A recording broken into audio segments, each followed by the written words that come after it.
So hello folks, and welcome to the channel. It has been a little while since I've last posted, so nice of you to drop by and have a look at this. Today we are going to be talking a little bit about why I have purchased my next bike, and this is my next bike, a GS R1250 or an R1250 GS, depending on who you ask and which order it should be in. But regardless, here we are, and as you can see, we are on a beautiful, lovely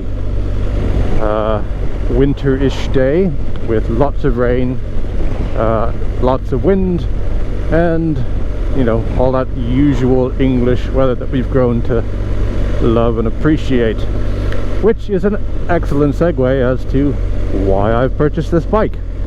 So for those of you who have watched the channel, you know that I have mainly owned sports bike. I do a lot of track day riding, do a lot of more sporty type riding, and I recently have moved houses, so I'm no longer quite as close to my actual day job, and so I needed something that was going to be able to get me to and from in a relatively easy way and with relative comfort, as well as being able to do a bit of filtering just to speed up the morning commutes.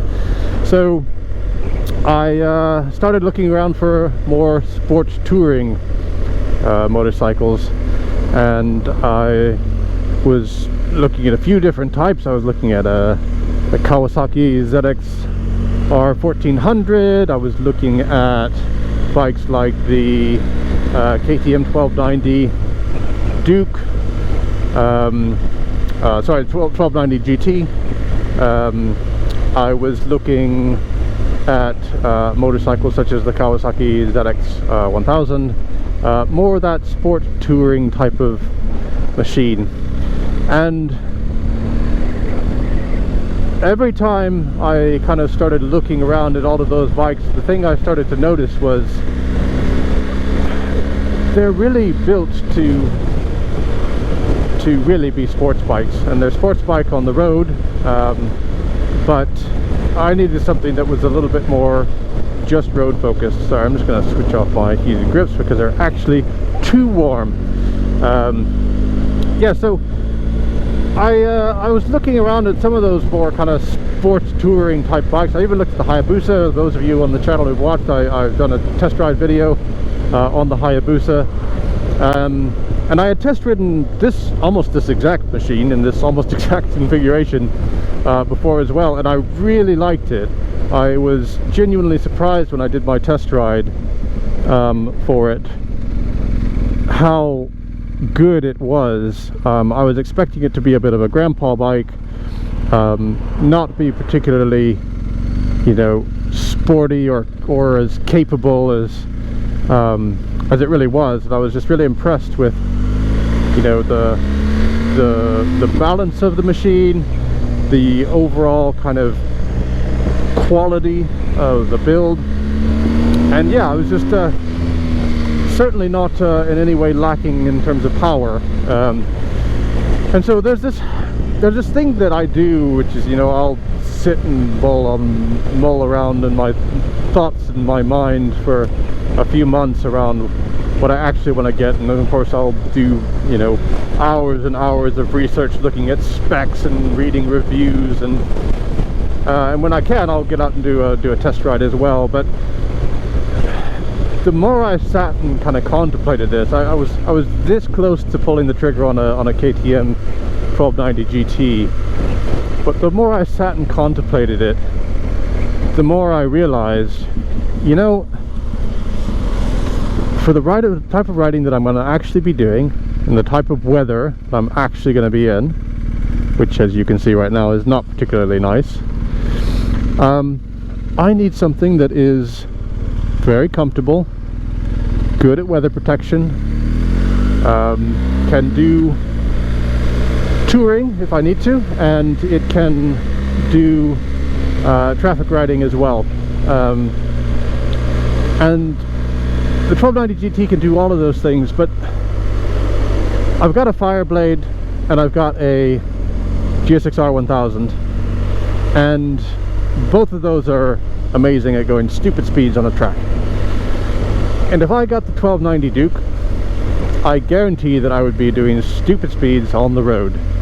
And just because you can, right? And the bike is built to do that. It's capable, and so it, you know, it eggs you on into doing those things. Whereas this,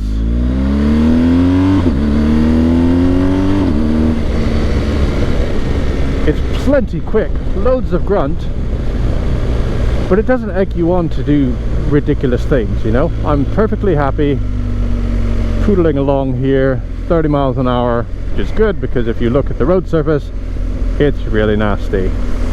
And you know, this bike is really just built for this type of weather, this type of roads, just all of it. And I'm one of those riders who doesn't like to just, you know, hang up the bike as soon as it turns, you know, a little bit nasty outside. I like to ride.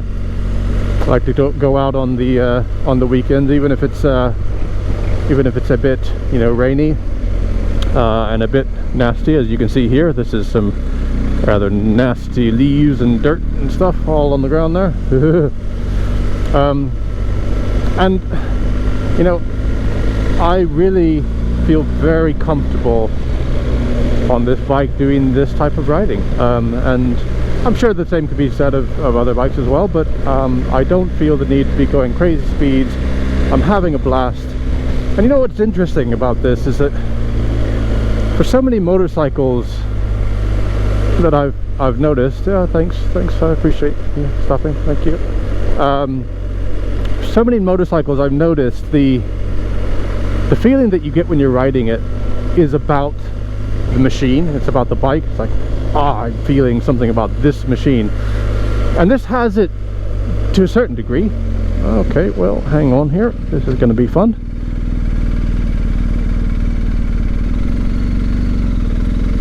Thank you. This has that to a certain degree, as in, like, there's a character to this bike which I quite like.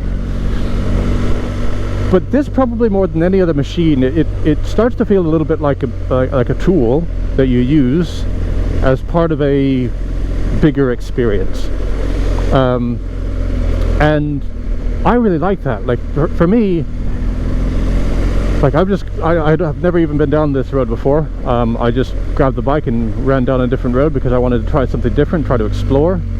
And I really feel like, one, I've got a capable friend in this bike who's gonna, you know, allow me to do that. But two, I don't feel like this friend is gonna be shouty and yelly and saying, oh, look at me, I can do all of these things. It's much more, hey, let's go on this adventure together and you can enjoy it. And so I've really, you know, obviously I bought the bike. It took me a little while to go ahead and finally make the purchase. I debated going for an older one, which I'm sure I would have been perfectly pleased with as well. But I actually got a turn down here, I think.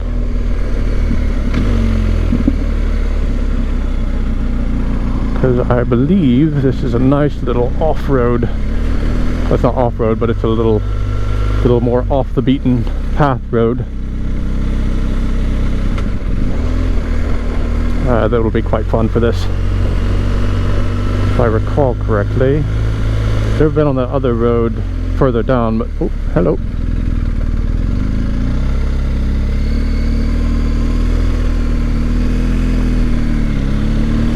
Nice. The low speed balance and maneuverability of this machine is just excellent. And you know, you can't see it in the video, I'm sure, but I'm going up quite a steep terrain here, and the grunt is just, it's just like a tractor. It's amazing. I love it. But regardless, the point is that this machine makes you want to go explore and to have fun. And you know, I love that. I love a machine that's capable, that sort of gets out of the way and just lets you enjoy an experience. So You know, I've really been feeling over the last, you know, few times that I've been out riding this, that it's kind of re-sparked a little bit of the joy from motorcycle riding. That, you know, I love being on track, but I have to be honest, ever since I've been doing track days, I haven't been enjoying the road riding as much. And part of that's because I've been riding sports bikes on the road, and after having been on track, you realize what they're capable of and what you can do with them, and it's just not the same on the road. On the road, you just simply cannot do the things that you can do on track, and really the things that the bikes were designed to do. And so you kind of come away from a road ride after having experienced that, feeling a little bit empty and feeling a little bit like, you know, if the experience is the screaming bike and the screaming machine, then that experience isn't so great on the road. And whilst it's amazing on track, and I will absolutely be doing more and more track riding because I love it, I wanted something different for the road. I wonder if I should go straight, or yeah, I'll go straight. Why not? Give that a try. So yeah, so I ended up buying. Oh, hello, that's quite windy. I ended up buying this machine privately off of a private owner. It was very well kept, very well looked after. Only had a couple of previous owners, and I think it only had something like 8,000 or 9,000 miles on it. Got it for a good deal, and you know, kind of buying around winter time is probably the perfect time. Ooh, lots of leaves here. Just gonna go nice and slow through here because I'd rather not slip around on a bunch of leaves.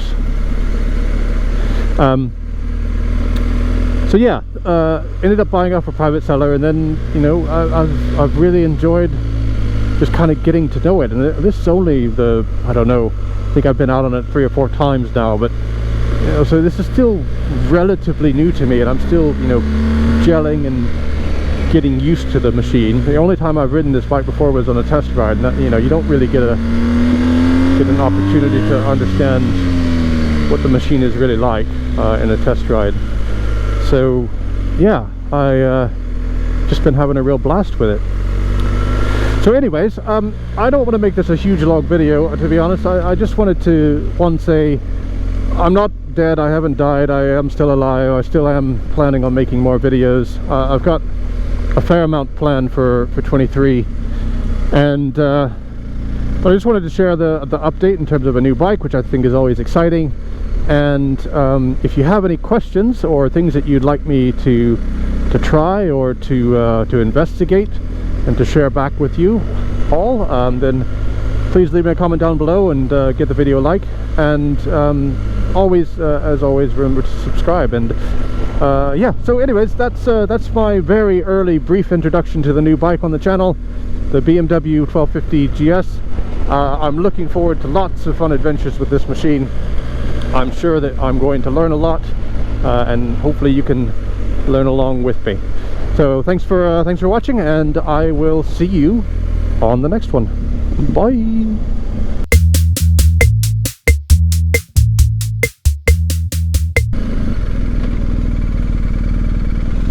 Ooh, that looks nasty. We should go down there.